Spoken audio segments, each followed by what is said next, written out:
وەختتان وەخێر خەڵکە کوردەوار ومیدوارم لە هەرکوێ هەن ساق و سەلامەت بن. لەو دیبێتە ئێمە محاولەکەین چاوێک بخشێنینە سەر ئەوەی کە بۆ هەڵس و کەوتی خەڵکی مەهاباد و ئەو فەرازەی کە لە مەهابادا دەسیدا خەونە ئەحزاب بە کوردەوە نووسراویان شێواند و حاڵی دەوڵەتیانیان پەرێشان کرد. ئەوەی مەهاباد چ بوو کە ئەو زەربە گەورەی لە ئەحزاب بە کوردەوە نووسرا و لە پەکەکە تا کۆمەڵە و دموکراتی بە نەهلەکانی جۆرا و جۆرۆ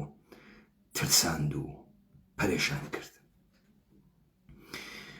پێشووتر ئاماژەمان بەوە کرد کە بە گۆڕانە جەهان وەنەمانە ساحەی گشتی،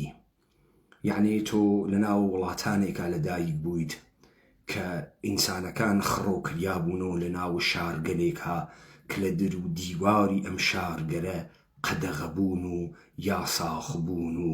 ژێرزەمینی بوون ئەباری. تۆ تەنانەت شوێنێک و پێگەیەکت نەبوو کە لە ناوە ساحەی گشتیە خۆ بنوێنی و لەشەکان بەرە یەکتری کەون و تەعاملات دەست پێ بکات و کۆمەڵگایەک بنیاد بکرێت بە مەچەکە تاک بە تاکە خەڵکانە ئەو سەرزەمینە. ئەگەر ئەم اتفاقە لە تەمام وڵاتانە دنیا کەوت، تۆ فەرازەکەی لە ئینسداد و داخستنە ساحەی عمومی لە شارگەرە تازە تەسیسا وەکو سەن پەتێرزبۆرگ ئەوێنیت کە چوون ساحەی عمومی نامێنێ خەڵکەکان ئەخسێنە ناوە خەڵوەت و تەریدەگی و تەنیاییە و لەوێ ڕۆمان ڕووسی لەدایکەوێ. بەڵام لە مەجاالە سەرزەمین ئێمە ئەم اتفاقیشە نەکەفت، یعنی هیچ ساحەی عمومیمان لێگیریا، تەنانەت خەڵوەتیشمان لێ سانسور کریا و قەتیس کریا لەبەرەوەی ژەڵەژیاین، لەبەرەوەی گەمارۆ دریاین. بۆیە ئێمە گەل ئاشنا لەگەڵە پابلیک دیبیت و لەگەڵە چۆنیەتیە داڕشتنە کۆمەڵگای جەدیدا نین و دەرنەتیجە گفتوگۆکان بە جێگەیەک نەچووبن و بە قەوان کۆن و بە ئێلەمانگەلێک کۆن گوزەشتە سعیەکەین کە ئەتیکت بدەینە سەرە هەر جەریان گەلە جەدیدێکە. ئەوەی کە گوێ لە ئاخێزە کوردەوارە سەربەخۆ ئەگرێت نایێت فەرمان وەربگرێت، بەڵکو ئەوەی کە ئەو بەلایەوە حەقیقەتە و ئەیبینێتەوە سرنج و کۆنجکاویەکە کە ئینسانێک خۆی پێشووتر ڕێگەیەک و مەسیرێک چووگە. مەسەلەن ئەوەی کە چۆن ڕوبەڕووی کورد بوو نەخۆی و چەمکە کورد بوو کەسۆ. ئەگەر ئەوانەی ئمڕۆ ڕوو لە ئێمە ئەکەن دەقاودەق نەگەرێکیانە بزانن من کێم و کوڕکێم و چەندم سەوات هەس و لەکوێ مەدرەکە مەرجعیەتم پێدریاگە، بەڵکو گەرێکیانە بزانن هەمان شتێک کە دەست بە یەخەی ئەوان بووگە و دەست بە یەخەی منیش بووگە ئێمە چۆنی بۆ ئەنوارین و چۆن لەگەڵیا تەعاملمان کردگە. کەواتە ئەگەر لەسەر ئەمرێکی گشتی بەناو کوردبوونا بوێسین، ئەوانەی کە تێنە ناوە ئەم دیبیتگەلە و بەشداری تیا ئەکەن و خۆیان بە یارێکی ئاخێزی ئەزانن، دەقا و دەق هەمان مەسئلە لە ناو زەهنە خۆیانە بووگە، هەمان پرسیار لە ناو زەهنە خۆیانە بووگە، سوچە فرە چووگن، جێگەی فرە گەڕیاگن. بۆیە لەگەڵ تۆواکە ڕوبڕوو ئەوەوە گەرەکیانە بزانن پێش لەوەی تۆکیت و کوڕەکیت و لەکوێ دەرسە خوێندەگە و شەهادە لەکوێ هاوردەگە تۆ چۆن لەگەڵ ئەمرە کوردبوونا ڕوبەڕوو بووگیت و وای چیتر. ئەمە ئەوان ئەباتە ساحەگە لە جۆرا و جۆرێکا کە دەقا و دەق مەسئلەیانە، کێشەیانە، معزەلیانە و لەناوە ئەم معزەلە گەرەکیانە بزانن جەمعێک لەم خەڵکە چۆن ڕوبەڕووی بووگەسۆ. لە ڕاستی و دروستیەکەیشیا واسە ئەگەر تۆ کێشەیەکت بێت و ئەگەر گەرەکت بێت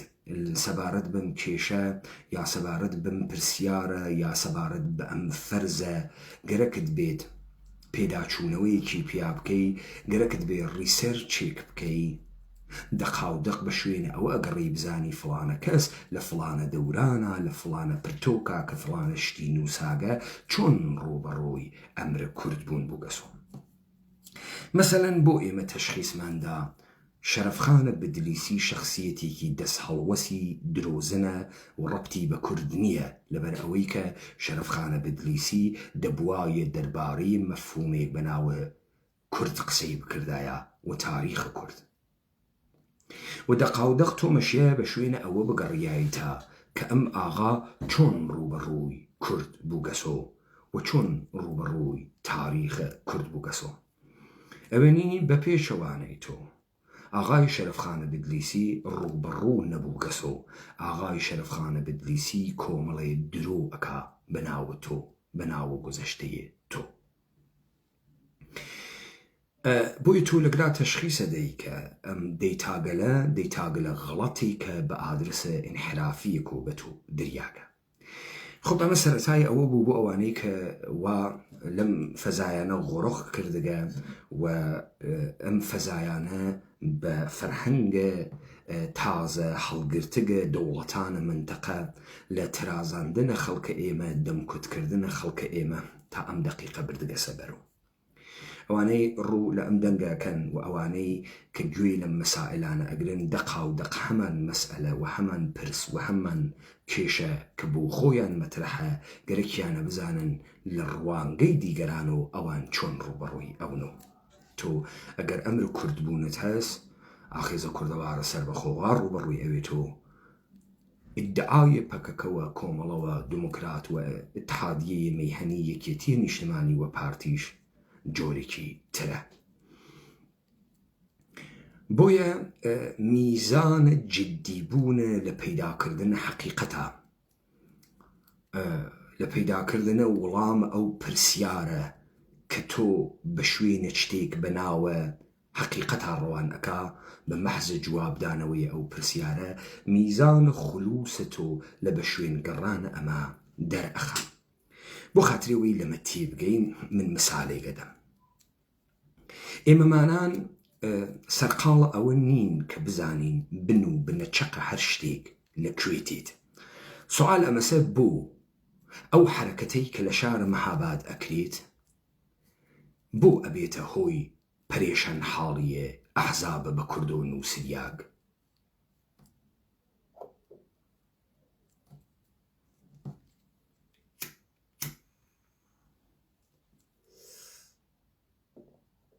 بۆ چه اتفاقێکە کەفێ؟ ئایا خوێن ڕژاندن حاڵیان خراوەکە؟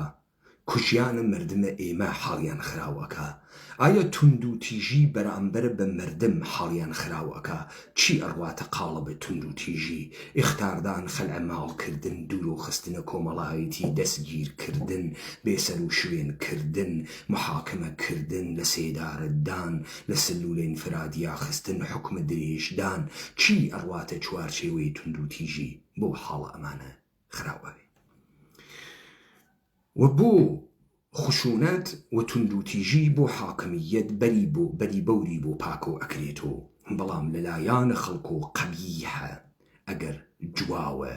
پاوان خوازیە دەسەڵات لە تونند و تیژی و لە زەبر و لە هێزە بدرێتەوە. ئەمە سوالێکی گەورەست.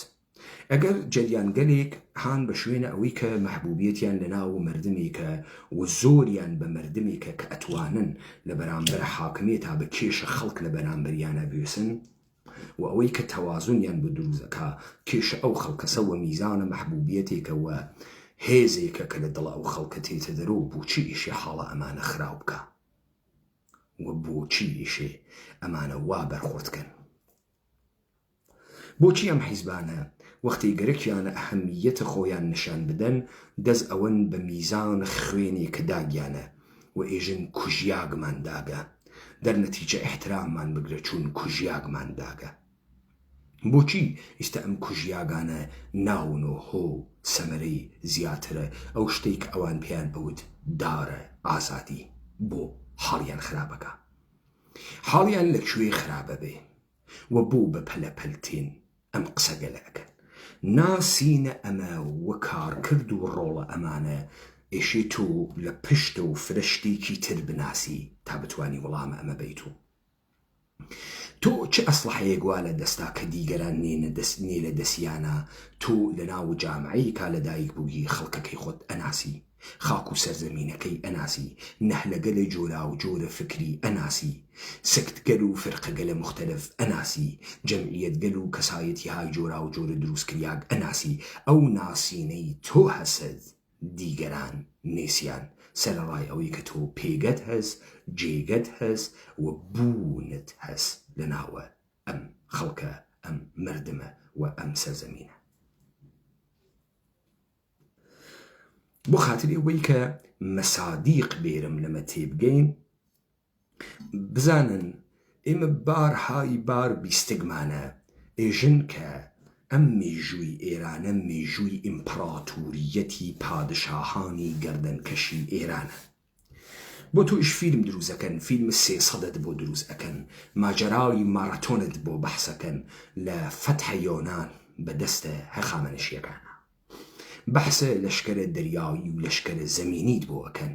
بەحسە سپای جەڕار قەحارە ئیمپراتوریەکانت بۆ ئەکەن بەحسە چاپار و ئەسپە دوورشکە و سەربازانە حرفەیی و لباسە یونیفۆرمی و لەشکرە پادشاهانت بۆ ئەکەن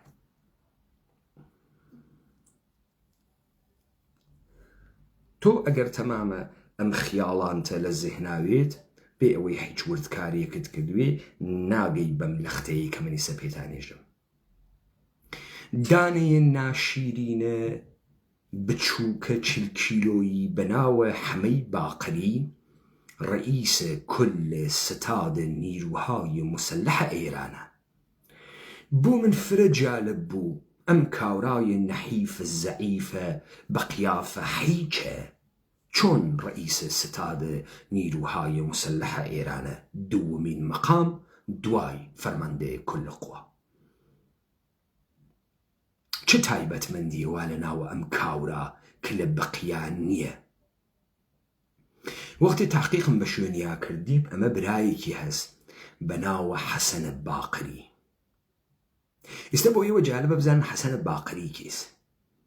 حەسەنە باقری گویا جوانێکی 25-26 ساڵەی سەردەمانە شەڕە ئێران و عێراقە ڕۆژنامە نگارە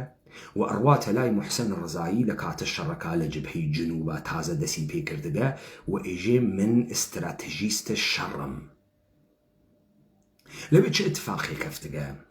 لە ساڵەکانی یەکەمە شەڕە ئەرتەشە شاهنشاهیە ئاریا مهریە بزرگ ئەرتشداران کە پەنجمین ئەرتەشە جەهان بوو و ئیدعایانە کرد پەنجمین ئەرتەشە جەهانە و ئەمە ئیمتدادە ئەرتەشە هەخامنشیان و نادرە ئەفشار و مەحمووی قەزنەوی و چەنگیزە مۆغولە و ئەمانە هەروە کە دیوان سالاریەکەیان جەددەن دەرجەد و نەسڵن دەرنەسڵ هاتکە هەروە کە جەلالە تاڵبانی ئەیوت برا ئێرانیەکان حکوومەتداریەکی درێژی 2500 ساڵەیان هەست ئەم چیرۆک و قسەسە بۆ تۆ باتڵ ناوێت و تا نەگەی بەم لەختەکە من پێتێژم ساڵەکان سەرەتاکانە شەڕە ئێران و عێراق چه ئەتفاقێکە کەفێ ئەرتەشە شاهنشاهی کە ئیدعا ئەکرێ ئەرتەشێکی دارای ڕفاهە جای من ئێوە ئەگەین و شەهری وەرە 20 بێ ئەوەی 2 فیشەک بتەقێت بێ هیچ مقاومەیە ڕووسەکان و ئینگلیسیەکان تارانەگرن ئەو ئەرتەشە ڕزاخانیەی وا ئیدعای تومتراق و گەورەیی و مهمیە ئەرتەشە ئێران ئەکەن 2 فیشەک ناتەقێت و متتەفەقین تاران ئەگرن خۆ لەگەڵ چه ئەتفاقێک هەفتگە ئێوە بڕۆن کۆمەڵێ مجەلەدیان لەژێر ناوە حەسەنە باقری چاپ کردەکە لەوێ بە تۆ ئێژن حەسەنە باقری کێس حەسەنە باقری جوانێکی 25-26 ساڵە کە ئەوێت و جێنشینە فەرماندەی نیروهای زەمینیە ئێران سپاه پاسداران ئەوێت و جێنشینە موحسەن ڕزایی لەسەر و بەندە شەڕە ئێران و عێراقا ئەرتەشە ئێران هیچ وەخت ڕوبەڕووی شەڕی کلاسیکە 2 ئەرتەشتەکە یەکتریانەوە بەسە هیچ تەجروبەیەکی لە شەڕانیە دەرنەتیجە لە هەرچی شەڕا هەست شکست دەخوا دەرنەتیجە بە شێوەی پەراکەندە و بە شێوەی دەستوەشاندنە چریکی دەست ئەوەشێنێ لە عێراق. بۆیە کەسێکی وەکو چەمران ستادە فەرماندەهیە جەنگهای نامونەزەم تەشکیلەدا لە ئەوڵە شەڕە، یانێ دەوڵەتە ئێران بە سوورەتە چریکی شەڕەکە. ئەرتشەکەیشی بەم گشتە ژنەڕاڵە قوپەتدارە سەرهەنگدار ئەرتشە شاهنشاهی وا لە ئینگلیس و ئەمریکا دەورە ئەوێنن، نازانن شەڕکەن، شەڕ نازانن بکەن. ئەم ئاغای حەسەنە باقریە چیەکە؟ ئەم ئاغای حەسەنە باقریە ئەوەڵین بار لە تاریخە ئێرانە شتێک بەناوە خەتە مقدەمە جبهە تعریفەکاتەوە. یعنی مثال بدەم کە بزانین، یعنی تۆ هەر لە مەرزە مەریوان و بیگرە بێرە ئەمری و بێرە نەوسو بێرە مەرزە قۆڵقۆڵی جوانڕوو تا خۆسرەوی، ئەمە مەرزە. ئەگەر گروپێک وا لە پاوە، گروپێک وا لە مەریوان، گروپێک وا لە چوزانم نەوسو، گروپێک وا لە جوانڕۆ، گروپێک وا لە سەرپێڵ و قەسر، تێت یەک کاریان پێکە، جێگەکانیان مشەخەسەکە، خەتێکیان بۆ ئەکێشە ئێژێ ئەمە خەت دفاعیە ئێمە وە فرۆنت لاینە ئێمەس، خەت مقدەم. لەگرا ئێشێ چاڵ بکەنن، سەنگەردا بنێن، پشتتان خاکە خۆمانە، بەرتان خاکە گیریا بە دەست دوژمنە. دەرنەتیجە ئەمە خەتە ئەوڵە دەرگیریە. ئەی کاتە یەک خەت دەوڵەتە ئێران حتا دەورانە حەسەنە باقری شەڕە جبهەیی ناناسیت. جبهە مشەخەسکردن و ڕووبەڕووبوونەوە تەکە ئەرتشێکی ترا نازانێت. یەک ساڵە ئەوەڵیان لە جێ ئەکوتن تا ئەوەی کەم ئاغاتێت وە خەتیان بۆ تعریفەکاتەوە، پێئێژن جبهە، پێژن جبهە. ئەمە چی بۆ ئێوە باتڵەکاتەوە؟ وەختی تۆ ئەمە بزانیت ئەزانی چیتان بۆ باتڵەکاتەوە؟ شەڕگە لە ئێران و عوسمانی، شەڕگە لە سەفەوی و عوسمانی، شەڕگە لە قاجاریە و ڕووسیە، شەڕگە لە ئاغا محەممەد خان گشتی، شەڕگە لە نادر تەکە هێندا گشتی بۆ باتڵەکاتەوە. نیشان ئەدا لەناو ئەم سەرزەمینە کە ئەمانە ئیدعا ئەکەن ئیمپراتوریەتیان بووگە، شەڕیان کردگە، سەرزەمینیان گرتگە، ڕوبەڕووی سپای دوژمن بوون و شتێکیان بەناوە جبهە نییە، نێسیان تا خەتێکیان بوی بیپارێزن، تا دفاعێکی سەرزەمینی بکەن، نێسیان نەیان بووگە. وەختی نەیان بووگە ئەزمونەکەیشیان نییە. بزانە تۆختی شتێک ئێژی ئەزمونە، یعنی ئینسانگەل لە ناو ژیانیانە تەجروبەگە لە تایبەتێگەکرێ، ئەکرێ حیواناتیش بیکەن، یعنی هەر حیوانی لە ژیانە خۆیان تەجروبەیەکی تایبەت بکە کە مابقێ حیواناتە تر نەیکەن. بەڵام فەرقی ئینسان لەگەڵ حیواناتەکەی ترە ئەوەسە حیواناتە تر شاید بتوانن لە درێژاییە مێژوویەکە بیکەن بە کۆدە ژەنێتیکی و بە ژەنێتیکی ئینتقاڵی بن. بەڵام ئینسان فەرقی ئەوەسە کە ئەتوانی ئەم تەجروبە تایبەتە بیکا بە فەرهەنگ، یعنی فێری کەسانێکی تری بکە و ئالەوێ فەرهەنگ دروزەوێ. تۆ ئەگەر تەجروبەی شەڕ جبهەیت بووێت ئیستە بە سەدان کتێو لەسەر چۆنیەتیە شەڕکردن، تەدارکات، لۆجستیک و ئەرتشت هەبوو، وەکو کتێوەکەی ئارتەفوارە هونەرە شەڕکردنە سنتێزۆ. دەیتۆ لەم ئیمپراتوری عەزیمەی ئێرانە وا دنیای گرتگە و دنیای کەچەڵ کردگە و سەدان فیلی بووگە و یوزی بووگە و پاڵەوان ڕۆسەمە فەڕۆکزادی بووگە. یەک دانە ژێنەڕاڵە نییە بابەتە ئەستراتیژیە یەک دانە جبهە قسەی کردوێت. بەڵام تۆ لە ئیتالیا ماکیاڤلیت هەست کە هونەرە شەڕا بۆ ئەنووسێت، لە ئەڵمان هەست کە بۆتی ئەنووسن، تۆ لە چینا هەست کە بۆتی ئەنووسن. ئەمانە شەڕ نازانن پاساوەکە چیە تێرنیوە. ئێژن ئێمە لە سەردەمانە شکستە لە ڕووسیە زانیمان دنیا گۆڕیاگە شەڕ وەکو جاران ناکرێ. شەڕەکەی جارانتان چۆن بوو؟ شەڕەکەی جارانتان چۆن بوو؟ تا چوین مستەشارە فەڕەنسی ڕووسیمان هاورد ئەرتشمان بۆ دروستکە. تۆ مستەشارە فەڕەنسی ڕووسی تێری قەزاق ڕووسی تێت کە شکستە لێ خواردە ئەرتشە بۆ دروستەکە. تۆ ئەرتشە ئەمریکایی و ئاموزشتی دێ ئەمریکا و ئینگلیسە هەست ساڵە 58 ناتوانانی شەڕی پێ بکەی و نازانی شەڕکەی. والنازاني شرقي تو للروبروبونوي شهري ولا بيسا يكفي شكنا تقيني وإيجيري خب تو أجر أم حافظ تاريخية نوي أخوي بحسن باقري أم قسم كردم نايكي أو حسن باقري كر مهم يكوكو بسوبن صالي بو بردقيسي بو نا عزيز نا أما نشان أداد أم ادعاء لبشت أم تاريخ أكري كشتي دروس چون لبين 40 مليون مردم إيران أو وقت فقط حسن باقري كزاني چون شركة وبقي نازان أم قشت أرتشي وأرتش بدو سرحنگ و تيمسار و أماني أرتش بزرگ أرتش تاران آريا مهري نازاني چون شركة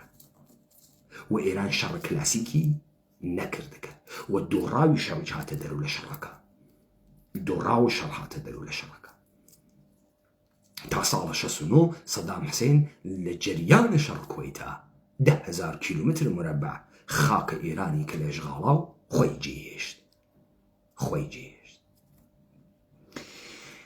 أمام كويت يستقيو متوجه أكا وقت تو نازاني دولة ملت سازي دروس كردن بيلد كردن بقول إنجليسي بيلد يعني شتيكي مصنوعي نتبيعي نشتيك تولة تاريخك هاورد بيته بلكو توشتيك ساز أكي ملت أسازي دولة أسازي وقتی تو تیتناوز ساختن تو نقش و پلان گرکه تو کرستت گرکه متریالت گرکه تو اوساد گرکه بره و برد گرکه کار گرد گرکه تابوتی دروس که پلان دولت ملت سازی چونه پروژه اول نقشه کیسی نقشكي إيدكيسي إيدكي ناوكيسي تابتو علي خلقك بكي تشكل أما إيدي إيران إيدي تركيا إيدي العراق وإيدي سوريا تو تشي أكي دولة سازي سي مرحلة هس تاتو بتواني دولة ملت دروسكي مرحلة أولي بركردنوي سرزميني إشباع سرزميني مرحلة دومي يقرتوي ويكبارشا كردني ملي يعني توي مرحلة سيومي تثبيتي سياسي stability سياسي ثبات سياسي جاي سباب نسر أم مراحلة إشباع سرزميني چونه تو خطي بدور قلم رويكا أتيشي وإيجي أقرا ناوي إيرانه لناو أم خطواكي شاكتا تمامية الزور خوت بناو الدولة أني تسيوة كس أصلحينية تونويت كس زورينية تونويت كس حقي دستي وردان لمسائل قورينية تونويت صنعة قورة والا دستوا ريقوبان والا دستوا بور والا دستوا ارتش والا دستوا كاور دو برد والا دستوا منابع والا دستوا أما إشباع سرزمينية قشتي تتدستوا تو إعمال حاكمية أكي لسر أم سرزمينة مسألة تر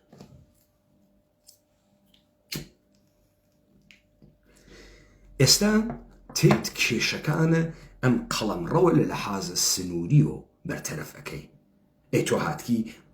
تيكا جيجي كردقسو أم تيكا قبل الخلق تياجيها السنوري تيانوغا أبي باختلافات أرزي لقل چه لقل ولاتاني دراوسي تازة تأسيسا إيران چه اختلافات أرزي كيس إيران مشخصا چوار اختلاف أرزي بو حقوق الدرياي خزر جزائر تنب قورو تنب بچوكو أبو موسى ادعاي إمارات متحدة عربي هل دواي جنگ جهاني دومو كيشي أرزي لقل دولة العراق لسر مالكية شط العرب أمسي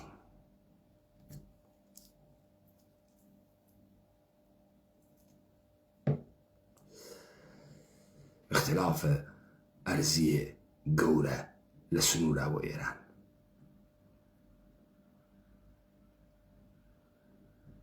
ئەمە قۆناغی یەکەمیسی ئشباع سەردەمینی و چوار مەسئلەیە بەحرەین 1971 بەحرەین ئیعلامە ئستقلالەکە لە بریتانیا ئێرانیەکان ئەدعاکەن کە جزء تەمامیەتە ئەرزیە ئێرانە حەج غەڵەتێکیان بێ ناکرێ و بەحرەین ئیعلامە ئستقلالەکە ئەمما ماجەرای ئیمارەتە متحدەی ئەمریکا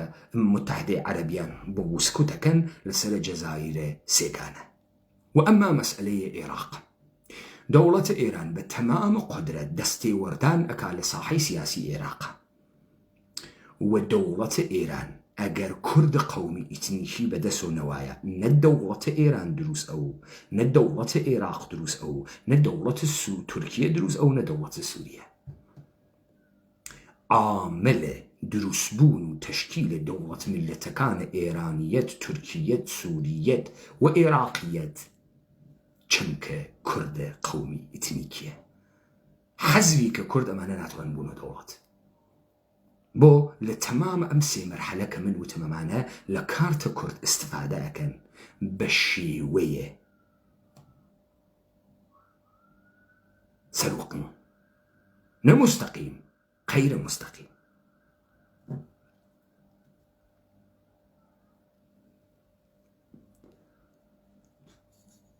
لمسألة اختلافات أرزي شاه إيران تيت لا كارت بارزاني وكردكان عراق استفادة أكاد بو خساندن دولة عراق ومجبور كردن دولة عراق بقرارداد الجزائر بو حل اختلافات مرزي دور كردنوي تهديد لخوي لولا ودولة إيران چی کردگه دولة إيران بدور روايته شیعگری و آریایی بازی قوم کردی آلوده کردگه لذا ملا مستفای بارزانی بو تو حلقريتو إيجي لهر كويكا كردي كس أو إيرانا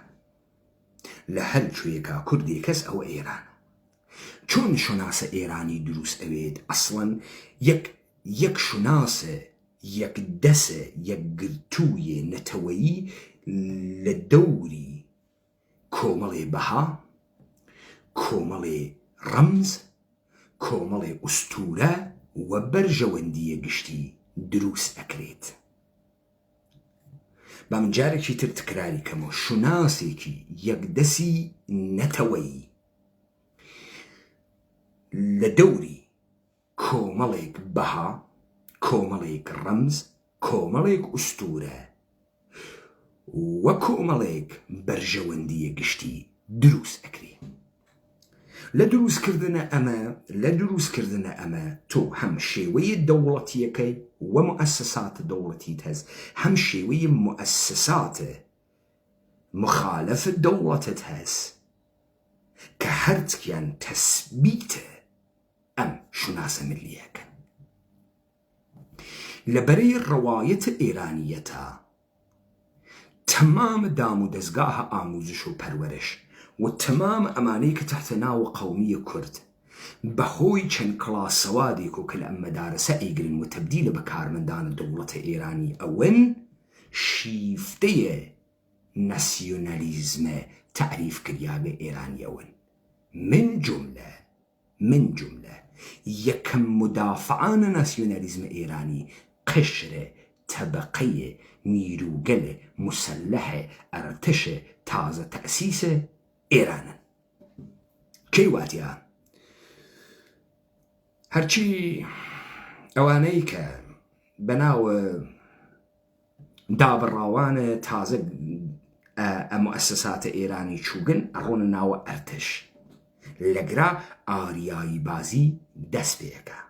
هاوكات لقل اويك لمدرسة كان آرياي بازي دس بيكا من استثابتم كرد دولة إيران حجوخ ارتشي نوغا أواني كاغز سبارت بالشركاني نية وأم قشتا إهنو طلوبة أيكن لإمبراطوري فتح كردن ودريش كردن خويانا بحثي يكن بلام أواني أنا كاغز نية نسري أوان هنو كتيويكي جعل للدروس كرياك بناو الشاهنامة حاجة قيتريانية نأسناد وزارة الشريان هاس نوزارة الشريان بوغا نجنراليان بوغا نباشكاه أفسريان بوغا تو كسيب كيت الجنرال تو چون انتقال تجربة داغا بحيج شيويك نتوغا نيست تو حيج هناليكي شركردن نيسه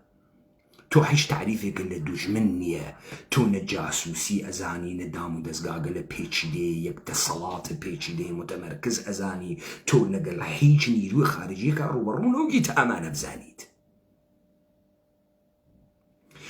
بۆیە ئیستەیشە مردمە ئێمە وەختی دەرمەوردە مەسائلە کەلان قسە ئەەکەی بە سوورەتە فەردی یا قەومی لێ تێئەگا قەوم و خوێشی بە سوورەتە گشتی گەورەتر لە قاڵبە گەورەتەیەکی ملیۆنیە سەرزەمینی تێناگا بۆیە تۆ بەڕاحەتی بە کوشتدانە دوو نەفەر سابەتی یەکەی حیزبی دموکرات و جمهوری ئیسلامی تەک یەکتریا شەڕیانە چون تۆ ئەسڵەن نەمادە دەوڵەتی تەکە نەمادە موەسساتیە ناناسی ونازني لقرا إنسان كان حيج كارن بلام تو بيد وايا أحمق أمري ومحموك أمري لقال يكسريا أما يتريا ندج من آيتيه تو لما عشايري تيجي تو بسورة مؤسساتي لما تين نجيجي بويا زور بصادقي أتوانا أما بكنا ناوى ذهنا تو مسألة شيتر مسألة شناس ملية لا ستونة يكشيتي نتوايتي ويكدسي ويكبارشي نتوايتيا أمش بريك شتيلي أويتو يكيك لوانا شناس ملية يكيك لوانا حاولاتي بون يا شارو مندية يكيك لوانا يكشيتي بونو مركز قرابونا مستاقة معنا شونا إيران انقلابه وز قسم مكان باتارياني كان انقلاب كان وز باسا كرد مكان تاتاراني كان انقلاب كان با يقرتو بينام يقرتو يواد وز وشتيكي خاصة يشتو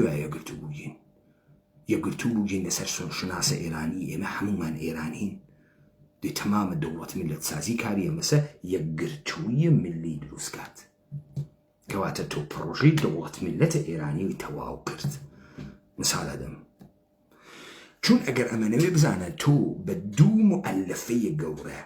بدو ستون گوره طرح دولة ملت سازی بسرکوتوی تی اپارینی ناسيوناليزم يكيكي أنا ما في حاولاتي ما في الرواي حاولاتي يا سيتيزن شيبي مؤلفي دوميانا أمانا يقرتوية كوملايتي ونتوسازيت بوتواوكا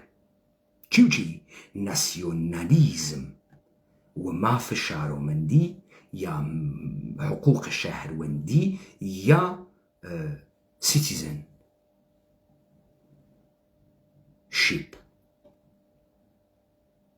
خب ما بين سلامة تو للناسيوناليزم إيرانيا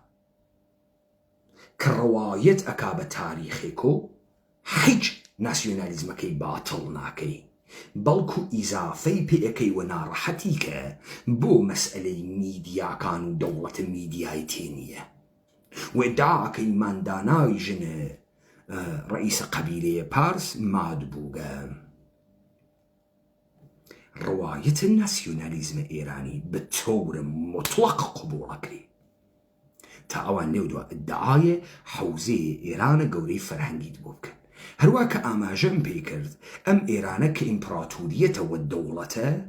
حيج دليلك إثباتي وحيج مسائلك مادينية بيش قال الدفتر الشعر كومل الشاعر الدائم الخمر هتيو باز كشعر يانوتك تو يك دفتر چونيتي شر كردن لم إمبراطورية سربازدار قدرة مندار اقتدار دارته نية يك دفتر كالسردار سپه بود آريو برزن مساويتي وردو درس أم أحمقانيشة ناو منالكي خوانيا نياغا آريو برزن ولي آريو برزن أولي لب الدسي دەرمورد هونەرە شەڕکردن تاکتیک و استراتێژی شەڕی بۆ دنەوتکە بەڵام دەرموردە هەتی و باوزی و دوستان شرح پریشانی من گوش کنید داستان قصه پنهانی من گوش کنید جعد مشکین و زلف پیچ و تاو شرا خواردن و عرق و شاهد و مغبچه و شاهد بازی و پڕیە ولی ئەم ئیمپراتورە هەیە خەریکە لە واتکاری و گن و مەسکردن یا مەشایە خەریکە شەڕ و جەنگ وایەنا بۆی باروتیان لێ هاتەیە بۆی باروتیان لێ لای بۆی باروتیان لێ لای لەگرا لە قەدەمە ئەوەڵا تەمامە ئەوانەی کە ئەتوانن مخالفەت بکەن لەم ڕەوایەتە ناسیۆنالیزمە ئێرانیە کەس مەوجود نییە گشتی ئەمە قبوڵەکە بەناو نخبە و تێگەیشت و تەحسیل کردە و مەلا و سۆفی و ئەرتەشی و حیزب کوردی و ڕەهبەرانە شۆڕشە عەشیرەیە کوردی گەشتی ئەمەی قبوڵە لە کاتێکا خاستگاهە ئەم ناسیۆنالیزمە ئوروپاس و ئوروپا ئەم ناسیۆنالیزمێ بۆ ئێران نووسیگە تۆ هیچ بنکەیەکی کۆمەڵایەتی لە ناو کۆمەڵێک لە مردمە ئێرانە ناوێنیت کە داوای ئەمەی کردوێت لە ناوە ئەمامە هەڵ قوڕیاوێ و هاتوێتە دەرەوە یەکەم هەنگاوێک کە پێناسی تۆ بکە بە عنوانە کوردیا ناسیۆنالیزمە کوردی لە بەرامبەر ناسیۆنالیزمە ئێرانیا تۆ ئیشە ڕەوایەتە ناسیۆنالیزمە کوردی دانی ناسیۆنالیزمە ئێرانی ڕەوایەتی هەست ناسیۆنالیزمە کوردی ڕەوایەتی نییە بەڵکو تەمامە ئەمانە لە مەڵا مستەفای بارزانی و تا ئاغای عەبدوڕەحمانە وسووقە قاسملو ئێرانی ئەمە مؤلفەیە ئەوەڵە لە پرۆسەیە موافقە یەکگرتوویە دەوڵەت میلەت سازیە مؤلفەیە دووەم مافە شارۆمەندی تێنە سەرە زەرورەتە تەشکیلە ئەم حیزبانە شعارە سەرەکی ئەم حیزبانە چییە؟ پرسە کورد پرسە کورد چییە؟ مافە ڕەوایە گەڵە کورد مافە ڕەوای گەڵە کورد چییە؟ ئیشە تونکە کاتە پێی دەرپێکانی داکەنی بێتون کە دەرپێکاتە پێی مشەخەس نییە مافە ڕەوای کورد ئەمەسە کە کورد ئەو حقوقەی نییە کە دانەیە شیعەیە ئێرانی بەناوە فارس هەسی ئەو حقوقەی نییە کە عەرەبێک هەسی لەذا کورد شەڕعەکە بۆ حقوقە بەرابەر لەگرا تایسە چی ماوە؟ خب مشکلە دەوڵەتە ئێران چ بوو؟ ئەوەی کە بتوانێت میلەت بسازێت تا ئەم میلەتە یەکگرتوویە خۆی لەناوە کۆمەڵێک بەها کۆمەڵێک ڕەمز کۆمەڵێک ئوستورە و مەنافعە و بەرژەوەندی مشتەرک بوێنێتەوە ئاریایی بازی تاریخە شاهانە ساسانی ئەردەشیر و ئەردەوان و تێهەڵگریا بوو خوێڕی و ئەمە گشتی یەکێکە ڕۆسم و ئەفراسیا و گورزە نازانم فڵان و ئەمە گشتی یەکێکە شیعەگەری تەسەووف سەلامە لەکوێ تێتە دەرەوە لە بنکە و تەکایا و خانەقا لەقنە کێ تێتە دەرەوە لەقنە نالی و مەحوی و مەولەوی و سەیدی و لەقنە ئەمانە تێتە دەرەوە گەشتی تاییدیەکە امتدادە هەر ئەمانە ئەگاتە حیزب سیاسی حیزب سیاسی داوای چیەکە؟ داوای ماف ئەکا تا ئەگرا ناسیۆنالیزمە ئێرانی سەپێندرا اختلافاتە ئەرزیش بوو گەسۆ ئەوەی کە تیکەهایە لە ئێران بەجێ ماگە دەبێ بڕۆین بێری نیوە یا حیمایەتیان لێ بکەین چۆن ئیمڕۆ لە پێکاکە حیمایەتەکری چۆن ئیمڕۆ لە ئیتحادیەی میهەنی و لە پارتە دموکرات حیمایەتەکری ئەمە لە چوارچێوەی پاراستنە سنوورە ئێران لە ئشباع سەرزەمینیە و لە بینبردنە تەهدیدە خارجیە لە هەمان کات لە ژێرە ناوە گەڕاندنەوەی ئێرانە گەورەیە فەرهەنگیە خب تۆ چۆن دەوڵەت میلەتە ئێرانی دروست ئەەکەی دوو مؤلفەی سەرەکی هەست دوو مؤلفە سەرەکیەکەی چی و چی بوون؟ ناسیۆنالیزم تۆ یەک نەفەر ناوێنی بەرامبەر بە ڕەوایەتە ناسیۆنالیستە ئێرانی بچووکترین گاردی بێت نێزی ئەمە تاگرا سەرکەوتو بوو ڕەوایەت جێکەوت حتا لەبارەی شیعەگەریە ئێرانی تو ئەوەنە شەک ناوێنیت لە ناو یەکێک لەمانە شەککە کە ئەکسەریەتە ئێران شیعەس ئیمکان نییە بە زۆر سەپاندگیانە و گشتی قبولی کردگە کە ئەکسەریەتە ئێران شیعەس لە کاتێکا شێخ فەزڵ الله نووری لە پرتوکە بەجێ جەعل ماگەکانە مەشروتەی جەعلیانە یەکێک لە دەلایل مخالفەتی تەکی مەشروتە ئەوەسە کە شیعەیان دەرئین مولک دەر ئەقەلیەتەن چەند ساڵە پێش 120 ساڵە پێش ئاغای زاهرەن لەم پرتۆکە جەعلیەی شێخ فەزڵ الله نووری شیعەیان لە ئێرانە وانە ئەقەلیەتە نین ئەکسەریەتە چۆنە دوو ڕەوایەتە شیعەگەری و ئاریایی بازی هەرتکی قوبوڵەکری کەیستە تو ئەوێنی پەکەکە یەکێتی شیعە بازە دەرەجە یەکەکانن وا خەریکن بۆ دەوڵەتە ئێرانی شیعە بازیەکەن ئەوانی تریش بە ڕێگەی تەریقەتیوە شیعە بازیەکەن لە ڕێگەی تەریقەتە قادریەوە نەقشبەندیە چ پارتی چ یەکێتی پس دەوڵەتە ئێرانی لەگرا لە ڕەوایەتە ناسیۆنالیستیە سەرکەوت مەسئلەی دووەم تۆ چۆن یەکگرتوویە کۆمەڵایەتی دروزەکەی بە شتێک بەناوە مافە شار و مەندی ڕەوایەت یەکێکە ئەوە چی ئەینێن پێتۆ لێت ناوێت و ناوە ئێمە گشتمان ئێرانین چۆن ئێرانیت وڵا حەزەکەین بە قەولە مەساوزی دەیسە چیت گەرەکە وڵا مافی بەرابەر مانگەرەکە و ستەمە مزاعەف بە ملەتی کورد ڕەفتێ ئێمە واینە حاشیە ئێمە حاشین حقوق بەرابەر نیست دەش لە شەهرە ئێمە کارخانە نییە هەرچی کارخانەکانەوە لە ئەسفەهانە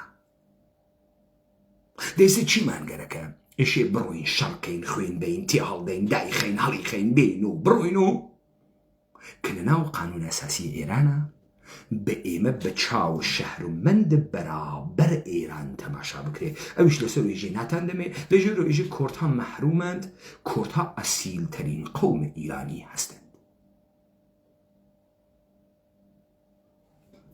دەوڵەتە ئێرانی بە زیرەکیە تەواو قەومە ئیتنیکە کوردی حەپەلوش کرد قەومە ئیتنیکە کورد نەک لە ڕێگەی دەوڵەتە مەرکەزیوە بەڵکە ئیستە لە ڕێگەی خوێندان و بەهادان خەریکە بتەوکردنە تەواویە هەمبەستگیە ملیە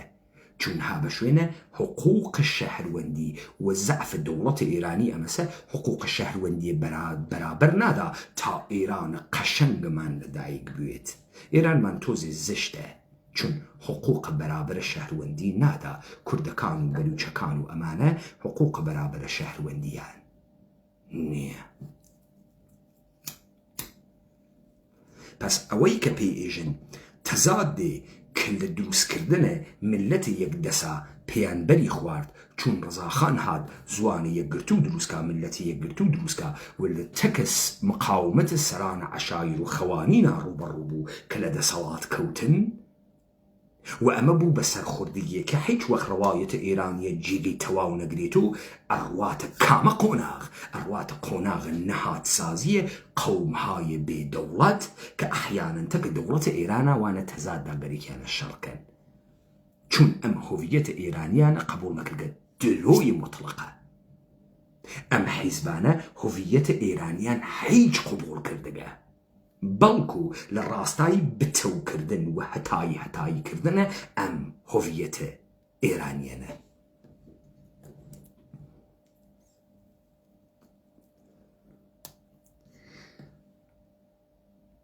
نکتەیەکی تر کە ئێوە هەر ئەیبیسن لەم ڕۆژانە چ لە پەکەکە چ لە پارتی چ لە یەکێتی چ لە کۆمەڵە چ لە دموکرات تۆ دیت ئەگەر پارتی و یەکێتی نەوایە 2003 دەوڵەتە ئێران عێراق دروست نەبوو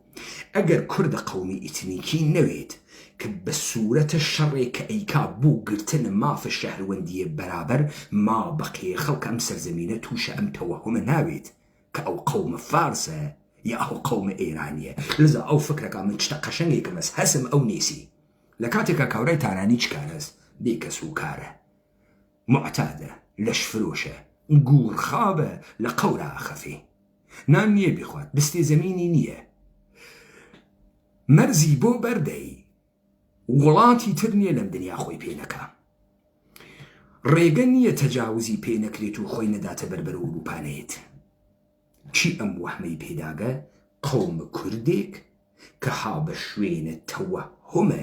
سەروەریە ئینسانگەلێکە کەوانە ئەوجێ بەردەگی کوێرێتی خۆیانە وەحمە سەروەری لەیانی داگە ئەم وەحمە سەروەریە لە کێ ئەگرن لە شەڕ خوێناویە بەهای سنگینە قەوم کوردێک کە ها بە شوێنە مافە بەرابەرە لە کوێرایەتی تەکە ئەمانە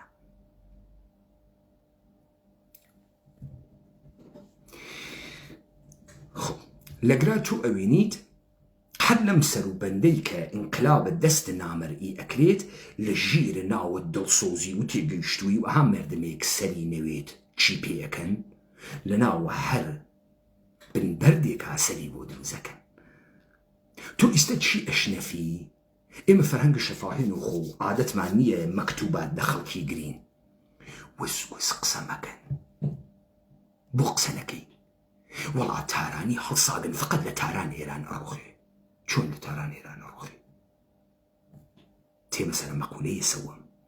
ثبات سیاسی ئاخرین مەرحەلەی وا قۆناغە دەوڵەت میلەت تەواو ئەکات چییە مەسئلەیەکە بەناوە ستيبلتي والثبات السياسي ثبات السياسي يعني شي يعني بقوران هر دسالاتي سياسي شيرازي أم مملكة اللي يقنا باشجيت يعني تو هوية نوعية أم حاكمية بقوري لبادشاهي بكيت ولاية فقيهي لولاية فقيهي بكيت الجمهوري للجمهوري بكيت بادشاهي أم سرزمينة تيك ناجيت ثبات السياسي كيغلن ايجن حقتانية دزبن لمؤسسات الدولة الإيراني كيغلن أم حزب قلنا كيغلن خوانوانا ومؤسسات الدولة تركي بككا ولا شوي ولا برلمان تركيا تمام مؤسسات تركيا ولا خدمته وانا خدمته مؤسسات تركيا شاخص سياسي بككا هذا ولا شوي ولا برلمان تركيا چه اتفاقی که فعل ترکیه پروسه ملت سازی و دولت سازی کردواوی وقتی که ثبات سیاسی هست ولا انتقال دست و دست کردن دسالاتا شیرازی ولات لیگ ناپاشرید چی کۆمەڵە و دموکرات و ناوەندە هاوکاری و پەکەکەی نەگەران کردگە لە مەهاباد ثبات سیاسی ئەشێوێنێت نایڵێت ئێمە بەهێمنی دەسوەدەسیکەین نەوع حکوومەت بگۆڕین لە جمهوریە ئیسلامی بیگۆڕین بۆ جمهوریە سێکولار دموکراتیک بێوەی هەچ اتفاقی بکرێن انتقال قدرەتە ئارام خوا نەکا ئەم مەرزانە دەست بخوا خوا نەکا ثبات ئەم جامعە بشێوێت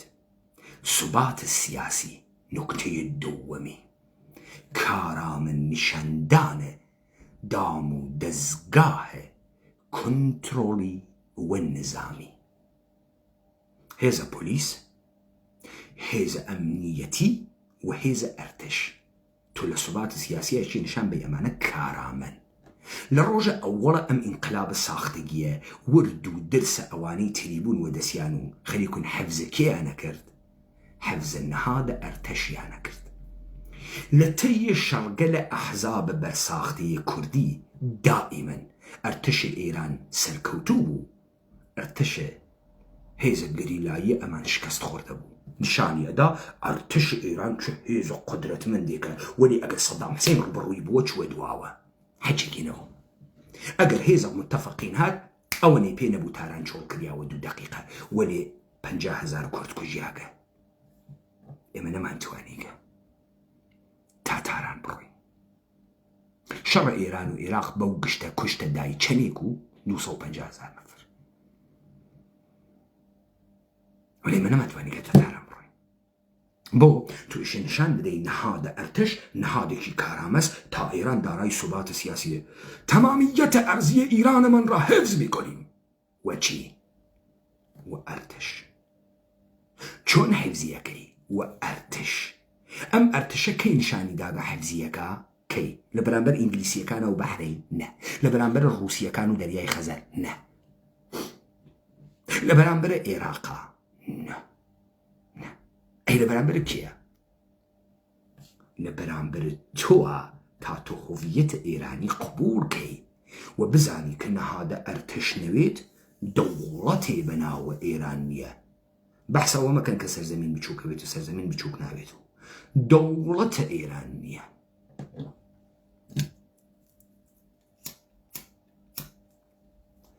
ئای مستەفای هجری خەریک و بەرە بەوری بۆ کێ پاکە کردو؟ بۆ نیروگەلە مسلحە پازدارە تورک. من ئەمڕۆ خەبەرم بۆ هات کە لە دوو جێگە لە یارانە بسیار بەدقەت بسیار سادقە ئێمە کە ئێژێت منتەقەی ئازەربایجان ئامین و سەلیمە، وانەتە کە حاکمیەتە دەقیقەی 90 قەرارە گشتیان بێنە دەرو گشتیان تێنە دەرو و تا ئەم دەقیقیشە تەمامە هێزە سەرکوبە جمهوریە ئیسلامی لە تورکەکانەوە ڕژیان گەسە ناوە مناتقە شاریە قەومی ئیتنیکی گشتی تورکە. ئەی بۆ مستەفای هجری بەر بەوری بۆیان پاکە کرد و کەسێ خوا نەکردە دەستیان بۆنەوە؟ بۆ دوای قسەکانە مستەفای هجری فەورەن دانشگای سنەیان بۆ هاوردە بەرەو وتیان یاشاسن کوردستان بژی ئازەربایجان؟ کێ ئەم دانشجووە سپێ و نانەی هاوردە دەرەوە؟ کێ؟ خۆیان. دێ ئەمە یعنی چی؟ ئاغای مستەفای هجری حاڵی خراو بوو وتی خەبەرم پێگەیگە ئەرتشیەکان وان تەکما. ئاغای مستەفای هجری تۆ ئەرتش بۆ حیفزەکەی بەشە سوبات سیاسیە پرۆسەی موافقە دەوڵەت ملت سازی.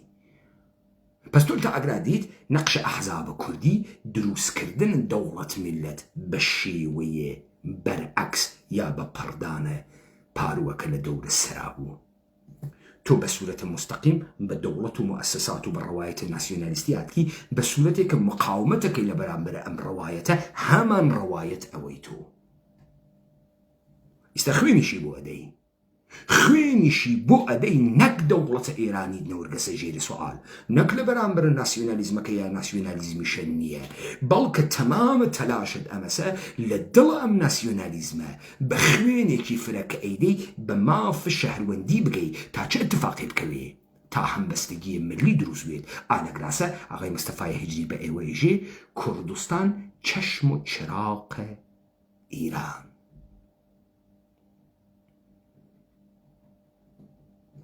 وێژێ ئەمە نیشانەی هەمبەستگی شۆڕشە ئێمەز. شۆڕشە ئێمە چه شکلی ئاغای مستەفای هجری؟ بۆ تۆ حاڵە خراوە بگەن لە مەهاباد چه ئەتفاقی کەوتکە حاڵە تۆ و دەوڵەتیان خراوە.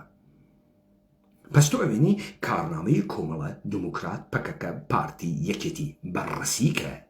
ئەگەی بەکوێ بەوەی کە ئەگەر ئەمانە نەبووایانە هۆڤیەتە دەوڵەت ملەتیە ئێرانی، تورکی، عێراقی و سووری ئیمکانی دروستبوونی نەبوو.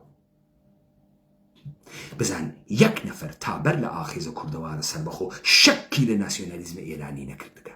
ئێمە دامان لە ناسیۆنالیزمە ئێرانی دامان پرۆساند، دامان ڕۆخاند، بردمانە دواوە و ئیدەیە کوردیەت سەربەرزانە حەقیقەتە واقعی ئەم سەرزەمینە وێسیە. خانەی ئەوەڵ تەغییرە ڕەوایەت جەعلی دانانە ڕەوایەت واقعی بەسەر ئەم سەرزەمینە.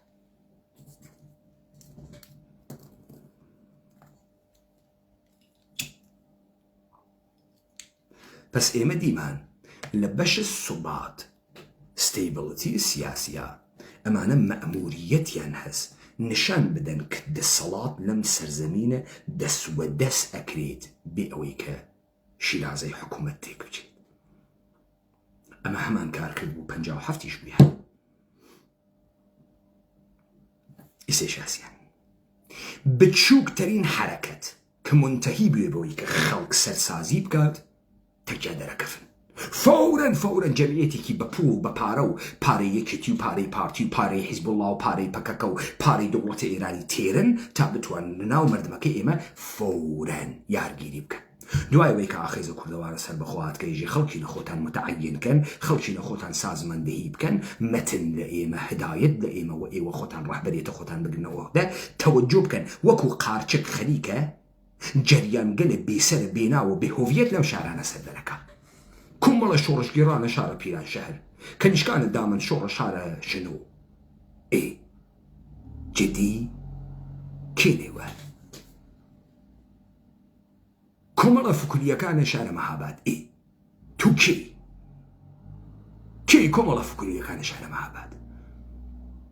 بەرخی ئەس جوانانە شارە سەنەندج بەرخی ئەس جوانانە شارە سەنەندج کێس معلوم نییە کەی مشەخەسەوەی وەختە سەفتە دۆلارەکانە دەوڵەتە ئێرانی هات لە تەریقە پارتی و یەکێتی و پەکەکە ڕژیاناوە دەسە 20 نەفەر لە شارە سنا بەشیان کرد و ناوە خەڵکی 400 نەفەریان لە دۆرە خۆیان جەم کرد لە وەختە خۆیان دەی سەرەکەی ڕواتۆخنە کی سەرەکەی ڕواتۆخنە ئەحزاب چێ خەریکەم کارەکە دەوڵەتە ئێرانی چه اتفاقی بکەفێ ثبات سیاسی بوێت تو إشي نهاد مؤسسات وكارامية أرتش لثبات سياسية مشخص ودهات نهاد قل أمنيتي ومسلح مشخص كي أريو بوكشتان حزب أمريكا كان بلام حزب قانون أصلحي أمريكا ناكن أمريكا لإعلامية استقلالية برون بيخنو تا قانون أساسي أمريكا حق هبون أصلحية هر شهر ونديك وميليشيا بون هر شهر ونديك أمريكاي حق تبيعي وليبرال خلق أمريكاس چۆن ئاغایانە لیبراڵی سێکولار حەز ناکەن بەم حەقەیمە بمانوێت بۆچی هەرچیشتە لە ئەمریکا کۆپیەکەن ئەمیانە لە ئەمریکا کۆپی ناکەن بۆ گەرەکتانە دەست و پێ بەسیاگوین لە کاتێکە ئێمە لە سنەتە درێژداوێنە مسلح بوون و پیاگ بوون و خڕاب بوون و سوارخاس بوون و ئەمانە هاتکین ئێمە چۆن دەست لە ئەسڵ هاتکێشین بۆچی ئێشێ تف لە ئەسڵ حەکەین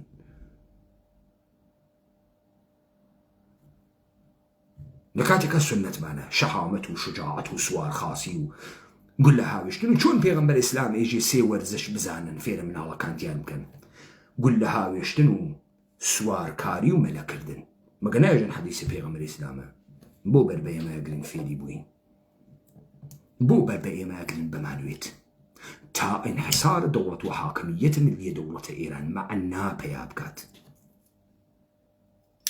هر طاقم جروب وجريانك ما بستي بيوت وقستي دي صلاتي بيوت دبي دم كد كري سر كد بيوت ولا بين بجيت أما حتى بيوند قال خويني قومي وعشيرية بويتو ساختار عشيري لإيرانا ناويني لبينيان بردقا ولي ساختار عشيري بمحزي قاشا خيتا أودي وحلبجة بيدادك كي لدروس كدنا مساختار عشيرية دسي بردقا هر چشنه كوملا خلق بچوكي كبتواني توليد حزب إيران بكا توسط أم حزبانا بالتور مطلق ودولات مركزي لبين جوغا نسين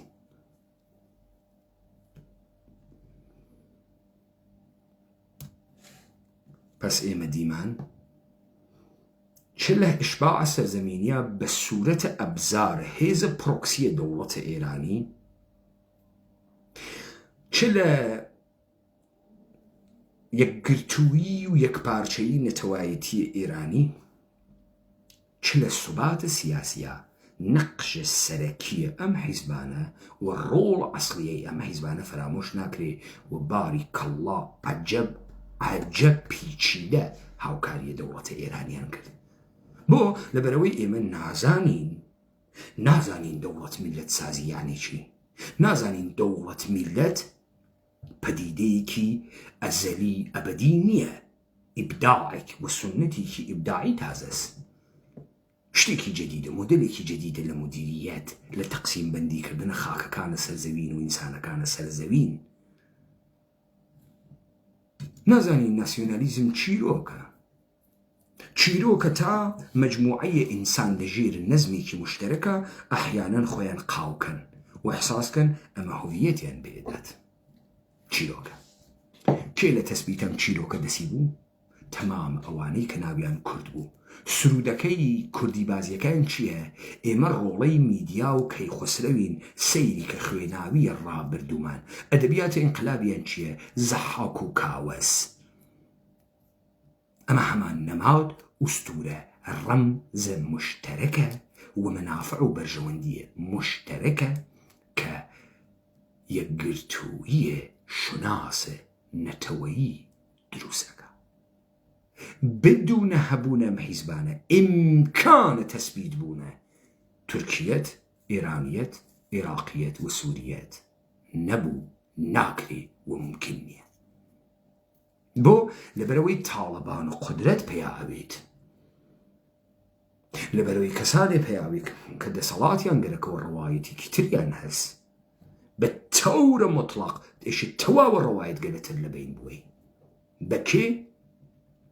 بۆیە مستەفای هجری تێت بە حرەکەتە مەهاباد ئێژێ حرەکەتە زشت قێزەون ئەوەی کە سەردەمیانە نییە، بەڵام تەمامە تاریخە حیزب دموکراتی پڕە لە حرەکات دەهاتیە وەحشیانەیە قێزەونانەیە جامانە وەسەرە بێفەڕە وەکو هورج سپێونە لە ناوە کەژ و کێو بووگە کە نەسەر دەمیانە بوو، بەڵکو تەسویرێکی بارباریک لە هێزێکی شکست خواردەی بێ پرینسیب بوو. بەڵێ بۆ مچەی هجری ئەم قیاسە دروزەکە و فەرامۆشیەکە لە ئەوڵە قسەکانیەوە کە ئەو لە پێشمەرگەکانە شاخ و سڵاوی هەناردگە بۆ مردمە سڤیلە ناوە شار و چۆن حاڵی خراپە بێ، ئەو چۆن لە پشتە ئەسلحە خەریکە قسە ئەکا و تفەنی هەست و نیروی مسەلحی هەست. خەبەرمان هەستە کە تەمامە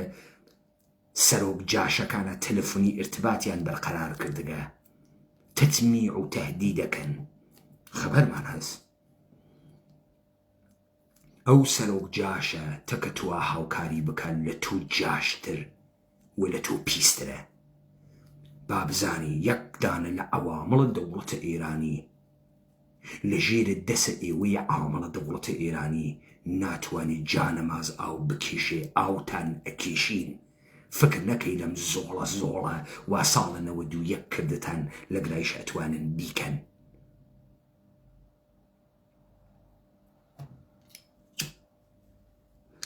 ئێستا لە پرۆسەی سوباتە سیاسی ئەگەرێکیانە چی بکەن؟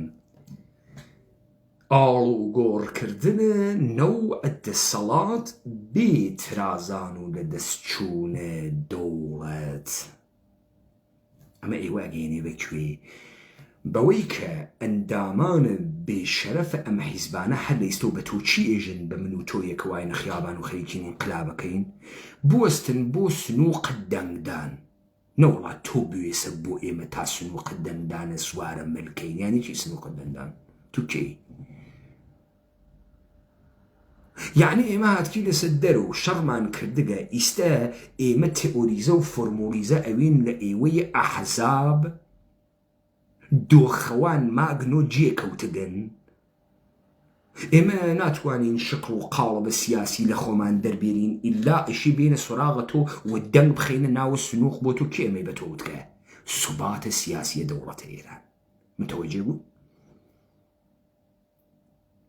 وەختی ئێمە ئینقلابەکەین تەمامیەتە فۆرمە سیاسیە داڕژیاغ جەعلیە و سەرزەمینە هەڵاتەکێنین. نەک سنووقت دەنگدان لەگرا مەوجود نییە، بەڵکو تۆ لەگەڵە هێزە ئازاد بووگە خەڵکە متعەیەنە مەوجودی کە قەرارە لەگەڵ یەکتریا بە ئیجماعی دەسەڵاتە گشتی دروست بکەن. وە تەبیعەتەن زەمانی گەرەکە، بڕخواردنی گەرەکە، تەغییراتی گەرەکە وێشی بڕاتە دەرەوە. تو خیلی غەڵەت ئەەکەی سەریع گەرەکتە بێ حەلیکەی تا سوباتە سیاسی بوێت. سوباتە سیاسی یعنی ئاڵ و گۆڕکردنە دەسەڵات کارامە نیشاندانە نەهادە ئەرتش و دەستگاگەلە نظامی و دروستکردن نەهادهای دموکراتیک. لە تەی ئەم ساڵانە خەریکی چ بوون؟ فراکسیۆنە مەجلسە شۆرای ئیسلامی دروستکردن تحتە ناوە جبهەی متحدە کورد. بەحس لە تەحەزوب و ساختارە حیزبی دەوران ئیسلاحات، NGO سازی لە ژێرە دەسە دەوڵەتە ئێرانی، ئەنجومەنە چیای سەوز، ئەنجومەنە چیای دەرتەوێڵە، ئەنجومەنە فازڵاوەکانە شارەبۆکان، ئەنجومەنە ڕزقەکانە ناوە فازڵاوە شارە پیرانشار. ئەمە کارە کێ بوو؟ کارە ئێوە بوو. تحتە ناوە چی؟ تحتە ناوە هەڵسوڕاوان و تێگەیشتوان و جنبشە گەورەی مەدەنی. کاکە مەمان خەڵەتێنە. ئەمە ڕەوایەتە دەوڵەت ملەت سازی ئێرانە تەواو بوو لە بەشە سوبات سیاسیە. تو ئیشی نەهات سازی بکەی تا عمیقی کەیت و سیستەم ئەناوە ملەتێکە دروسە کردە لە دەوڵەتێکا کە دروسە کردە ئیستە نظامێک دائەنەی لە بینیا بەناو سیستەم کە بریتینەم نەهاتگەلە. تۆ کامە نەهادی؟ نەهادە حیزبیە مسلحانەیە قەومە ئێتنیکیە کوردی کە ها بە شوێنی چیوە؟ حقوق بەرابەرە شەهروەندی.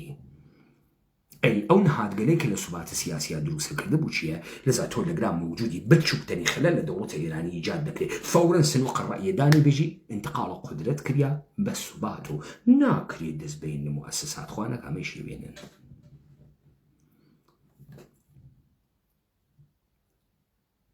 و ئەمما سوباتە ئاخر چ بوو؟ ئەو کارەی وا لە تێی ساڵانە گوزەشتە کردکتانە NGO ئۆرگانیزیشنەکە، ئەنجومەنگەرە جۆرا و جۆر، ئەنجومەنە ئەدەبی شوعرای شەهر دیواندەرە، ئەنجومەنە ئەدەبیات شوعرای کەلزلە شارە مەریوان، ئەنجومەنە چرت و پرتیە مشتفاستان جەم کردووە دەوری یەکتری حەز بە خۆکەر تحت ناوە نەهادگەلە مەدەنیە دەوڵەتە ئێرانی. دوای کامە فەرمان؟ دوای فەرمانە سەعیدە ئیمامی لە دانشگاهە بوعەلیە هەمەدانە. لە تەمامە بەشگەلە پرۆسەیە دەوڵەت ملەت سازیە نەقش سەرەکی و کارامەتان گێڕا تحت ناوە بەشە خەباتە کوردی. جا وەختی تو ئیژی ئێمە مبارزەمان کردگە مبارزەتان بۆ چی کرد؟ بۆ ئیزمحلالە مەفهومە کورد، سەرزەمینە کوردەوار و ڕەوایەتە کوردیەت بۆ چەسپاندنە ئێرانی، ئێرانیەت، دەوڵەتە ئێرانی و نەتەوەیە ئێرانی بەگشتانەوە. بۆیە مەهاباد حاڵتانی خراو کرد. دوای 97 ساڵ لە دەوڵەت ملەتە ئێرانی مەهاباد زەمیرە ناخوداگاه و خوداگاه مردمە متعین بووک لە دڵ تووڕەییەکان و کوردیەتیانە هەژاندی خەوە ئارامتانی هەژاند. بۆیە ئادرس ئەدەی خەڵکی لە گوێ مەدەن بە سۆشیال میدیا و فەیسبووک. تەنیا دەنگە قودرەتمەندەم فەیسبووکە و سۆشیال میدیا ئێمەین. دابڕە دەنگێکی تر بێرە گشتی پرتە پرتەکە ژی چراس و خەریکە ئەکوژێت و پرتە پرت تێ ئینتقاد لە تۆ بکە و کەلا ڕواتە خوارە و نازانێت چیەژی. منزورە کێ بوو؟ منزور ئاخێز و کوردەوارە سەربەخۆ بوو. ئالەگراوێنی دوژمن چۆن تەشخیسی داگە کە تو چەنی خەتەرناکی. ئەمە قولاتەی کە من بۆ ئێوە وتم. ئەگەر وردە و نەوی تۆتیە و ئەگەر تۆ لە ڕووبەڕووبوونەوەتە تەکە کورد و کوردیەت و مەسئلەی کورد جدی نەبووگی ڕووناکەیتە ئەگرا بزانی ئەمانە چۆن لە ناو یەکتریا جفتەون ئەم گشتە تەناقۆزە کڵاو بەرداریە بۆ ئەخولقیت. وەلێ بۆ هەر بەردەوامن کامەسە ئەم فاوندە ئەم پوڵە ئەم پایگە ئەمانە هەر تێڵێتۆ، کامەسە ئەم بەشە پرۆپاگاندا و تەبلیغاتی ئەمانە هەر تێڵێت و بۆ لەگرا ئەیوە سەریانە لە مەهاباد سەردەرتێرن، بۆ لە مەهابادەیتە ناو سەریانە لە بانە سەردەرتێرن، بۆ لەمانە بانایی تۆمری سەریان لە کرماشەس کێن ئەمانە سەردەرتێرێت؟ کێن تا بڕوا لە پشتە چواردانە لاسیک ئاگردان چیقە چیقە قاسم لوو بکات و پەکەکە بکا و ژنجیان ئاسادی. ئەو ڕۆژە فیلمێکم بۆتان لێدا نیشانمدا ئیرادە بکەم چواریارە ئاخێزە خەمەناوە ئەو ڕێپەیوانە تەمامە شەعارەکانی هەکەکەم و ئیدعایشم کرد ئەگەر ئیدعا بکەم من ئەوان مەهاورگەسی خیابان درۆوەکەم. ئەی بۆ ئێوە چن لە کوڕە سوچێکە لە بینە دوودانە ئاگرا قاسە قاسەتانە چون هیچ پایگایەکتان نییە چون گەلەکتانە شلووقی کەن و شلووقکردن سوباتە سیاسی دەوڵەتە ئێرانی لە ئینتقاڵ بوو لە گۆڕانە نەوعە هۆڤیەتە دەوڵەتیە یارمەتی دەن و یارمەتی دەروگن ئەسڵ ئێوە کارمەندینی وجودتان لەوێ هات کە خاستگاهە ئەحزاب کوردی کجاست دەوڵەتە مرکزی ئێرانی خاستگاهە ئێوە ئەوەسە دابێن بزانم خاستگاهتان وا لەکوێیە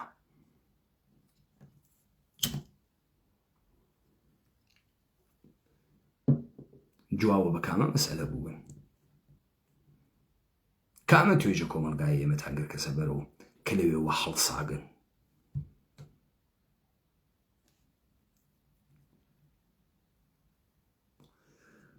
پس ئێوە متوەجه بوو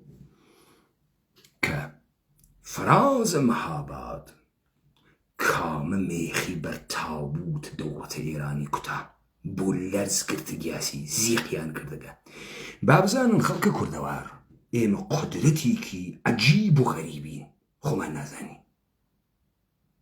بۆیە دائیمەن بێگانە کریاگین لە خۆمان بدوو لە ئێمە کورد قەومی کریاگ دەوڵەتە ئێرانی معنای نەبوو دەوڵەتە تورکی معنای نەبوو دەوڵەتە عێراقی معنای نەبوو و نایوێت بابزانن نایوێت بابزانن دووبارە تکراری یەکەمەوە و نایوێت بابزانن لەزا دەوڵەتە ئێرانی باب بزانێت ئاخیزە کوردەوارە سەربەخۆ و ئاخیزە کوردان خاص پێگەی قودرەتە خۆی ناسی ئەمڕۆوی ئەتان خەین 10 ساڵی تروێ ئەتان خەین و هەر ئەتان خەین مەسئلە سەری وەسە ئێوە نەتەنتوانی تەمامیەتە خۆتان بسەپێن لەسەر ئەم جامعە و لەناو دڵ ئەم کۆمەڵگا ناگەهان کوردیەت هاتە دەرەوە تازە ئەمەتانە پێخەفە ناکری ئیمکانی نییە بتوانن لە ئەوڵین ڕوبەڕووبوونەوەی جددیمانە شکستان خوارگە و مەهاباد ئەوە شنۆ ئەوە سنە شکستە خراوێکتان خوارگە بەس ئەسم کولەر حاڵتان خراوێ بێ باسی بکەن کوا تەسویرە شێرە کوڕەکەی مەهاباد لەسەر سندەوی فەرماندارەکەی مەهابادا دانیشتبوو لە خیابانە بۆ ئەم تەسویرەتان ترسێنێت بۆ تەسویرە ژنە کوژی ئاگو مردک فرەحەزی پێیەکەن داینێن چون کاورا خونسا بووگە حەج خەتەری نییە ژنە و زەریفە و کوژی ئاگو مردەکە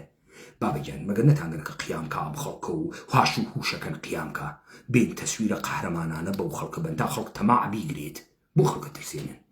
خەڵک تەماع و خودرەت و دەسەڵات و کورسی بیگرێت بێت ئینقلاب بکە فکرکە ئیمڕۆ ڕاندە تاکسیەکە سەحابێت و فەرماندارێکی گەورە ژەنراڵێکی گەورە بۆ نایەن ئەم تەسویرە پەخشۆکەنەوە لەبەرچی ئەترسن لەبەر ثبات سیاسیە ئاخرین مەرحەلەیە موفق دەوڵەت ملت سازی پرۆژەی ئەم دەهەهای ئاخرە چ بوو بەرجەستەکردنە نەهادە ئەمنیەتە ملی لە پشت نەهادگە لە ئەرتش تەفکیکە ئەرتش لە سپاهە پاسداران و مستەفای هجری لە دەورانە ئەخیرا تەحتە ناوە تورکەکان خاسن تورکە پاسدارەکانیشی پەڕاندۆ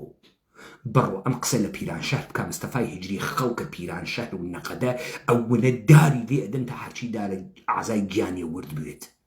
وا تورک خواردمانی تورکە شیعەیە هاوردەیە نامتعلقە ئێرانی خواردمانی و ئەو بەرە بەوریان بۆ پاکەکاتەوە و لە کنارە ئەمە